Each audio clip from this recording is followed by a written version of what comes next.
J'avais intitulé mon intervention Macron, Uber, alles. Mais en fait, je vais l'appeler Macron destitution.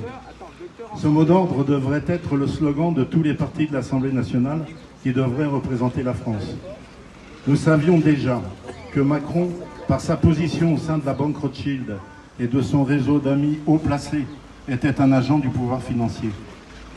J'ai d'ailleurs déjà parlé ici de son intervention auprès des PDG de Danone et de Pfizer, sollicité par le philanthrope Jacques Attali pour la vente de la division produits alimentaires de Danone à Pfizer. J'en avais tiré la conclusion que l'on comprenait mieux, vu sous cet angle-là, la promotion faite aux produits Pfizer. Nous savions tous que Macron était lié au réseau mafieux des groupes Bilderberg, Tricontinental et plus récemment Davos, avec son grand ami Klaus Schwab. J'ai failli dire Barbie, mais c'est Schwab. C'est donc sans surprise que l'on a vu le déballage de l'affaire Uber Files. La surprise pour nous, c'est de constater celle des journalistes quand ils découvrent le poteau rose. Des journalistes inféodés à l'idéologie de la pseudo-pandémie et la trappe-couillon sanitaire et qui maintenant se rebiffent. Par contre, ce qui nous choque, nous, c'est d'apprendre que Macron a manigancé cela dans le dos, ou avec l'accord, ce n'est pas à nous de faire le tri, de François Hollande, alors président de la République française, l'homme dont l'ennemi était la finance.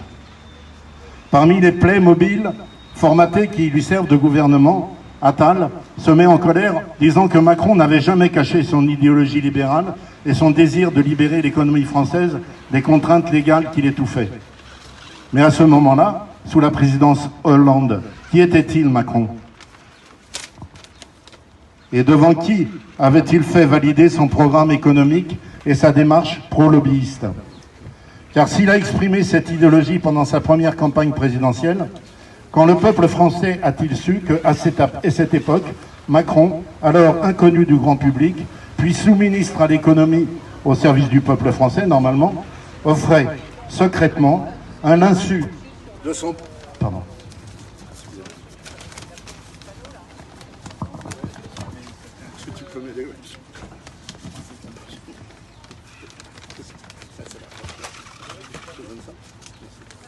À l'insu du président, du Premier ministre, sous les ors et aux frais de la République, toutes les conditions pour l'implantation d'une entreprise américaine contre tous nos acquis sociaux, au mépris des lois et des règles fiscales françaises. Parce que si je ne sais pas définir ce qu'est un complotiste, en dehors de celle que je vous ai donnée la semaine dernière, c'est-à-dire quelqu'un qui a raison avant tout le monde, on voit bien ici ce qu'est un complot. Pour M. Attal, tout cela est normal. Car pour les traîtres, c'est l'anormal qui est normal.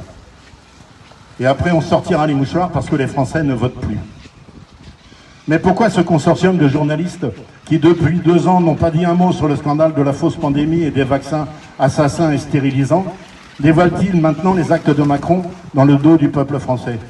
Pourquoi maintenant, et 3 mois après les élections présidentielles, et les 2 mois après les élections législatives?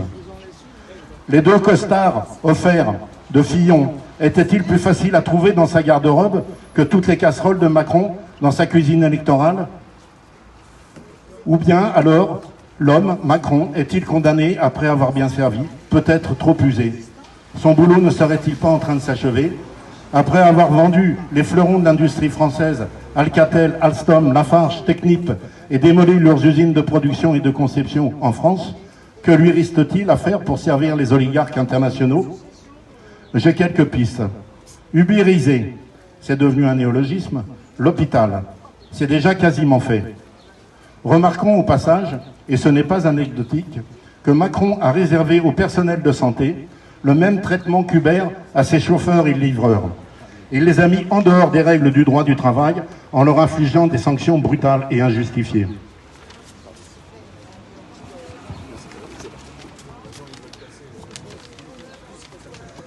Son ministre, qui ne doit cependant pas être très malin, j'ai oublié son nom, a compris la leçon. Trop de monde aux urgences, fermons les urgences. Ou alors, quel bel oxymore, des urgences sur rendez-vous. Pas assez de médecins, mettons en place des cabines de consultation, conductées et automatisées. Ubérisons l'hôpital. D'autres projets, l'école, la justice, les transports, là aussi c'est déjà quasiment fait. Macron, Uber, Alès. Ce qui va arriver, la probable dissolution de l'Assemblée nationale, la prochaine démission de Macron ou sa destitution, nous allons vers des moments historiques très troublés où il faudra que nous, les résistants à la mascarade, à l'humiliation, à la servitude, soyons forts, rassemblés, unis, sans violence, pour préparer un futur à notre convenance, d'empathie, de solidarité et d'entraide. Tout le contraire de la politique de Macron. Le pantin vidé sera rangé au placard. Mais nous retrouverons le placard et nous l'en sortirons, lui et ses complices, pour qu'ils reçoivent les sanctions de leurs agissements monstrueux, afin que personne n'ait l'envie de recommencer. Bravo. Bravo. C'est pas fini. Même ça va, vous pouvez m'applaudir.